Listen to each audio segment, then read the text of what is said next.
une coutume, une habitude, une tradition qui a à peine 50 ans.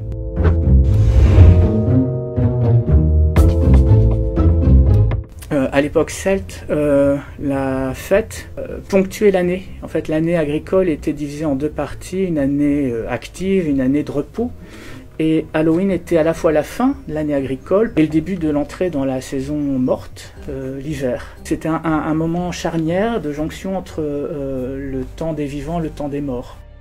Ça vient de All Hallows Eve, la veille de tous les saints. Ça a été christianisé au très haut Moyen-Âge et c'est devenu All Hallows, donc la veille de la fête de la Toussaint, qui est devenue All Hallows Eve et qui a donné Halloween par déformation. L'Halloween ou le All Hallows Eve qui est pratiqué dans les îles britanniques modernes n'a absolument rien à voir avec ce qui va être importé et repris dans les États-Unis de la seconde moitié du 19e siècle. Depuis, la fête a changé d'acteurs, d'espace, de modalités et de discours. La seule chose qui reste, c'est le nom et l'idée que c'est une fête traditionnelle. Quand je retrouve des traces d'une fête d'Halloween aux États-Unis, c'est dans les années 1860-1870, et il s'agit là d'une fête d'adolescents et de jeunes adultes qui multiplient les tours pendables à l'égard de ceux qui sont mal aimés dans la communauté locale. La pratique du trick or treating est arrivée effectivement dans la seconde moitié du XXe siècle et s'est développée depuis. Un autre facteur a contribué puissamment à cette redéfinition des pratiques, c'est la peur qui s'installe dans ce nouvel espace suburbain qui devient celui où la majorité des Américains vivent, mais qui est nouveau, et donc se développe dans les années 50 et 60 une phobie, la peur du sadique anonyme, c'est-à-dire la peur d'un individu qui s'en prendrait par malveillance aux enfants.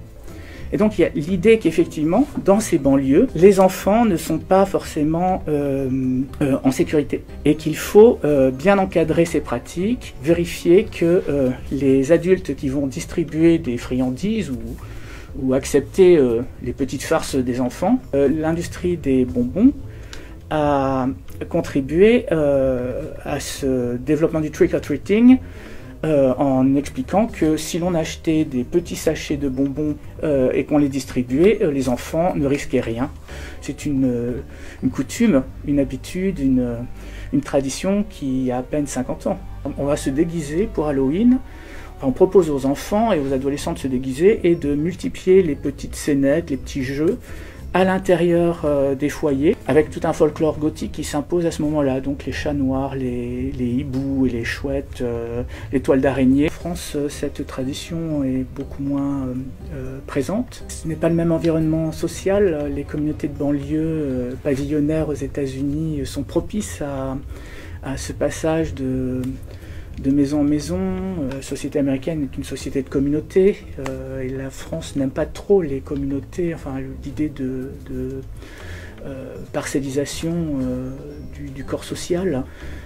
Donc c'était les raisons pour lesquelles je pensais que la fête ne viendrait jamais en France. Or elle a quand même pris au tournant des années 2000, il y a eu tout un processus de réécriture des pratiques dans un but de disciplinarisation des conduites, des mœurs.